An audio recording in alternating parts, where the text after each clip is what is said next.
Hello friends, welcome back to my channel let's read. I hope আপনারা সকলে ভালো আছেন এবং নিজেদের খেয়াল রাখছেন। আজকের ভিডিওতে প্রেডিকশনের চেষ্টা করব। আপনি যদি এই মুহূর্তে রিলেশনশিপ ইস্যুসের মধ্যে দিয়ে যাচ্ছেন এবং জানতে চাইছেন যে আপনার পার্টনার, যার সাথে এই মুহূর্তে হয়তো আপনি নো কন্ট্যাক্ট, সেপারেশন বা ব্রেকআপ সিচুয়েশনে আছেন, তার কারেন্ট এনার্জি কী আছে আপনার জন্য এবং তার নেক্সট অ্যাকশন কী হতে পারে, তাহলে আজকের রিডিংয়ের সেটাই হবে প্রেডিকশনের সাবজেক্ট। তো আমি এখানে পেয়ার অফ পাইল আজকে রেখেছি। এই দুটো কার্ড হচ্ছে পাইল 1 এবং এই দুটো কার্ড হচ্ছে পাইল 2।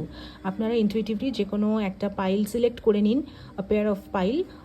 আমি দেখে নেব পাইল 1 যারা সিলেক্ট করেছেন, অর্থাৎ এই দুটো কার্ডে কী এসেছে আপনাদের পার্টনারের কারেন্ট সিচুয়েশন, এবং আপনারা যদি নো কন্ট্যাক্ট বা ব্রেকআপে আছেন এবং আপনাদের সেই পার্টনার, তার নেক্সট অ্যাকশন কী হতে চলেছে। ওকে, তো পাইল 1 আপনারা দেখতে পাচ্ছেন আপনাদের পার্টনারের current energy page of wands, মানে খুব ভাবনা চিন্তা করছেন আপনাদের পার্টনার, আপনাদেরকে কন্ট্যাক্ট করবেন, হয়তো খুব তাড়াতাড়ি কন্ট্যাক্ট করবেন, মানে এরকমই এনার্জিতে আছেন।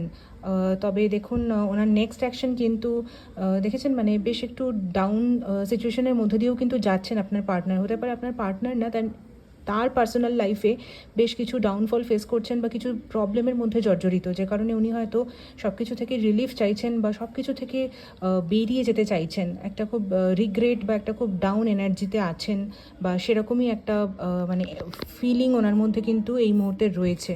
আর যারা পাইল 2 সিলেক্ট করেছেন তাদের দেখুন 5 অফ ওয়ান্স, মানে ডেফিনেটলি খুব বড় রকমের ঝামেলা অশান্তি কিছু হয়েছে পাইল 2 আপনাদের সাথে, আপনাদের পার্টনারের।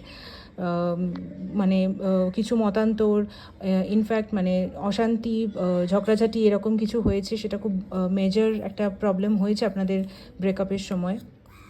সেই রকমই এনার্জি আমি দেখতে পাচ্ছি। এবং আপনাদেরও পার্টনারেরা কিন্তু দেখুন মুভ অন করার চেষ্টা করছেন, কিন্তু যদিও মুভ অন করার চেষ্টা তো করছেন, কিন্তু আপনাদেরকে কিন্তু ভুলে থাকতেও পারছেন না। হতে পারে আপনারা এই মুহূর্তে ডিস্ট্যান্সে আছেন, একে অন্যের সাথে একটা ফিজিক্যাল বা মেন্টাল ডিস্ট্যান্সে রয়েছেন, তবে আপনাদের এই এনার্জি কিন্তু খুব তাড়াতাড়ি ভালো বা পজিটিভ একটা দিকে টার্ন নিতে পারে, যদি আপনারা নিজেদের ওপর কাজ করেন, নিজেদের ওপর একটু সময় দেন এবং একটু মেডিটেট করেন।